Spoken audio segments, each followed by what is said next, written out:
Bila barang dah sampai dekat rumah, korang check barang yang korang beli dekat Shopee tu, puas hati. Korang rasa macam, uish, berpalui lah. So, aku nak share barang ni dekat review di Shopee. Okay. So, bagaimana cara dia adalah dengan korang buka dulu apps Shopee korang yang ini. Kemudian, korang pergi dekat bahagian Me. So, dekat bahagian sini, korang boleh pergi ke bahagian to rate.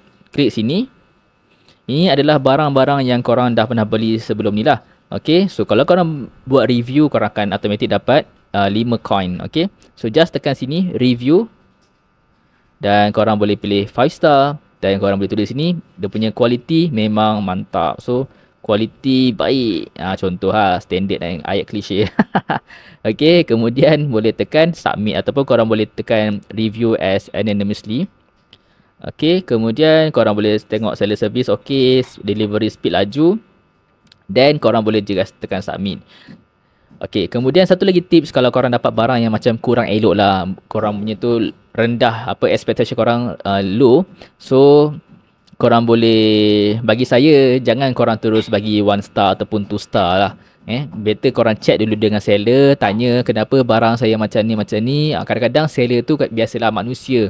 Yang check tu kadang-kadang barang tu tak elok ataupun ada problem ke apa ke. Diorang tak perasan. Diorang post je kat korang. So korang dapat barang tu tak elok. Kadang-kadang diorang akan post semula barang yang baru tanpa perlu korang bayar apa-apa pun. So better korang check dulu dengan seller. Tapi kalau seller tu buat bodoh ataupun buat tai kat korang bagilah rating rendah sikit untuk mengajar seller-seller ni supaya jangan menindas lah pembeli yang macam tu. Okay. So dah settle, korang just tekan submit sahaja.